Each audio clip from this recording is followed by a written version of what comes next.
बात नहीं है, आज तक रुका है। आखिरी स्टेप अजमेर शरीफ वालों का यह था, आखिरी हथकंडा यह था कि गरीब नवाज को जिन्नात से भिड़ा दिया जाए। जिन से जब मोइनुद्दीन भिड़ेंगे तो इंसान की ताकत कहां है कि जिन से लड़ सके। अब देखो, ये मेरे ख्वाजा की शान है, कुरान वाले की शान है, आमिले कुरान की शान है, आलिमे कुरान की शान है। पृथ्वीराज महाराजों से ढोल बजवाता हुआ और एक खूबसूरत लड़की लेकर के चला अना सागर के किनारे। अना सागर के किनारे अजमेर का एक बुत था। उस बुत की खुसूसियत ये थी कि वो बोलने वाला था। सोचो, जो बुत बोलता हो उस पर लोग कितना पुख्ता यकीन रखते होंगे। उसी बुत का नाम सादी देव था। वो जिन्नात था दरअसल, और वो बहुत ऊंचा तरंगा खड़ा रहता था। अजमेर वाले जब तंग आ जाते, किसी दुश्मन से वो मुकाबला नहीं कर पाते, तो वो यूं करते कि एक खूबसूरत कंवारी लड़की उसके कदमों में ज़िबा करते, बलि चढ़ाते और उसको खिलाते। फिर वो कहता बताओ क्या करना है, तो वो बड़ी से बड़ी ताकत से उसको लड़ा देते। इस तरह से चूंकि अखंड भारत का सम्राट अजमेर में रहता था और अजमेर शरीफ की सरजमीन पर यह तोहमात परस्ती हुआ करती थी और वहाँ पर इस तरह कोई हमला करने की जसारत नहीं करता था। तो जब उन्होंने कंवारी लड़की को पेश किया तो सादी देव ने हंस के कहा करना क्या है। कहा वो दूसरे किनारे पर जो फकीर बैठा है वो आया है मदीने से, एक काम करो जा करके उसका खात्मा कर दो। हमेशा तुमने हमारी मदद की, आज भी करो। ये जो रिवायत बयान कर रहा हूं ये हिंदुस्तान की बेशतर तवारीख के अंदर तारीखी तौर पर मौजूद है और हुकूमती सतह पर मौजूद है कि एक ऐसा भी देव हिंदुस्तान में रहता था जो बोलने वाला था, वो सादी देव था।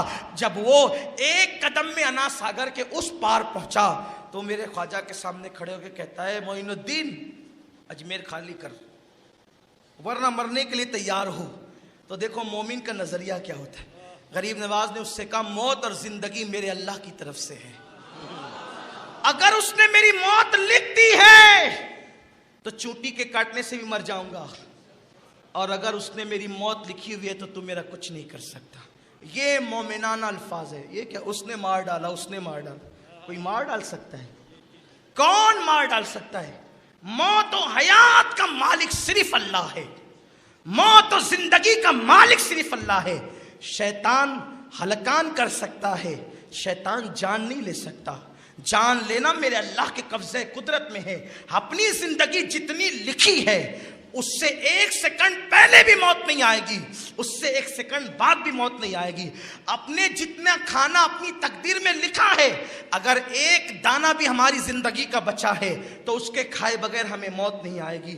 आप क्या समझते हैं हमने सिर्फ ईमान लाने की बात की है और अकीदे में हम कमजोर रहे हैं? खुदा के लिए इस्लामी अकीदे पर आओ, तुम्हें कोई कुछ नहीं कर सकता। और सुन लो, बड़े से बड़ा जादू जब तक अल्लाह न चाहे वो भी असर नहीं कर सकता, कुछ नहीं हो सकता। उसकी मर्जी के बगैर पत्ता नहीं हिलता है। उसकी मर्जी के बगैर यूं ही जादूगर जान ले लेंगे? नहीं, अपना यकीन पुख्ता करो अल्लाह पर, उसके रसूल पर एतमाद करो, औलिया अल्लाह से निस्बतें मजबूत करो। तो जाते जाते इख्तिताम पे यही पैगाम देना था कि उसने जब अजमेर छोड़ दे मोइनुद्दीन, वरना मरने के लिए तैयार हो जा। फरमाया कि जिंदगी और मौत का मालिक मेरा अल्लाह है, अगर मौत लिखी है तो आएगी और नहीं लिखी है तो तू कुछ नहीं कर सकता। उसने कहा मैं तुम्हें चुटकियों में मसल दूंगा। मेरे ख्वाजा ने कहा लड़ना हमारा मिजाज नहीं है, लेकिन लड़ने पे आते तो छोड़ते भी नहीं ना। गरीब नवाज करबला वाले का शहजादा, वहां कौन टिक सकता है? किसमें ताकत है टिकने की? फरमाया कि हम लड़ते नहीं है, आपको भी दावत देते हैं, आप भी मुसलमान हो जाइए। जिनको कहा सारा अजमेर जिसको पूज रहा था उसको कहा तुम भी मुसलमान हो जाओ। उसने कहा अगर मैं मुसलमान होगा तो मुसलमान होने से मुझे मिलेगा क्या? कहा तेरे दिल की एक तमन्ना है वो पूरी हो जाएगी। मेरा ख्वाजा ये भी जानता है जिन के दिल में क्या तमन्ना है, उसके सीने में क्या तमन्ना है। अरे जो देव के सीने के अंदर के राज जानता है वो गुलामों के राजों को नहीं जानेगा। इसीलिए तो ख्वाजा हिंद वो दरबार है आला तेरा, कभी महरूम नहीं मांगने वाला तेरा। लोग हैरान है वहां जाने से मिलता क्या है, जरा अकीदा लेके जाकर तो देख। हमें पता है क्या मिलता है, लेने वालों को पता है क्या मिलता है। झोलियां भर गई सब हो के मायूस, तेरे दर से सवाल ही न गया। झोलियां भर गई सबकी, कोई खाली न गया। कोई जाके देखे तो ये कहानी किससे नहीं है, ये हकीकत है। आज भी कोई दिल लेकर के जाए साहिब दिल, अपनी निगाहों से नजारा देख लेगा। अगर तू भी मुसलमान हो जा, तेरा भी तेरी तमन्ना है ना वो पूरी हो जाएगी तमन्ना। उस जिन ने कहा मेरी क्या तमन्ना हो सकती है, फरमाया बता दूं। कहा बताइए। कहा पूरा दिन लोग तुझे पूछते हैं, तेरे आगे घी जलाते हैं, और रात को क्या तू रोता नहीं है अजमेर के फुला देहात में जाकर के। उसकी गर्दन झुक गई। कहा तेरी एक माशुका है, अजमेर के गिरदो नवाह में एक बुत खाना है, वहां संगमरमर की एक औरत की मूर्ति है।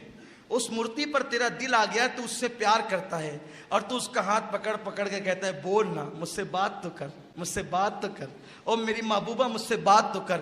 वो तुझसे बात नहीं करती ना, यही तेरे दिल की तमन्ना है ना। तू जिस दिन मुसलमान होगा उस दिन वो तुझसे बात करेगा। क्या बात करते हैं आप? कहा वो करेगी, पढ़ कलमा। ये सारी बातें वो पीछे के लोग सुन रहे थे। उसने कलमा पढ़ा, ला इलाहा इल्लल्लाह मुहम्मदुर रसूलुल्लाह। भाइयों ये हैं अल्लाह वाले, रूहानियत वाले, ये ईमान वाले, ये मदीने वाले, ये नजफ वाले, ये करबला वाले, ये बगदाद वाले, ये हैं जो जिन्नातों को कलमा पढ़ाते हैं।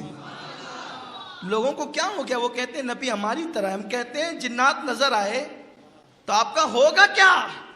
और ये जिन्नातों को देखकर दीन की दावत देते हैं, कलमा पढ़ाते हैं। इसने कलमा पढ़ा तो उन्होंने इसको गालियां देना शुरू की। इसके हाथ में जो आया उठा उठा करके फेंका। वो भागने लगे तो कुछ तो कुचल के दब करके मर गए। अब जब वो भाग गए तो उसने बड़ी लजाजत से कहा मोइनुद्दीन आपकी बात तो मैंने सुन ली ना, कलमा पढ़ लिया ना, अब वो मुझसे बात करेगी, चलिए मेरी बात कराइए। मेरे ख्वाजा ने कहा मैं नहीं आता, तू जा। मैं नहीं आता, तू जा। और जा करके उस मूर्ति का हाथ पकड़ना, कहा चल तुझे मोइनुद्दीन बुलाते हैं। सुभान अल्लाह, सुभान अल्लाह। चल तुझे उसने हाथ पकड़ कर चल तुझे मोइनुद्दीन बुलाते हैं। वो सही की औरत बन करके चलने लगे। मेरे ख्वाजा के दरबार में ख्वाजा ने दोनों का निकाह कराया और फरमाया तू आज से शादी नहीं, तू शादी है, जा शाद रहेगा, हमेशा शाद रहेगा। और मेरे ख्वाजा ने उस जिन को खिलाफत भी अता फरमाई। ये शान है अल्लाह वालों की, तो इनसे निस्बतें उस्तवार।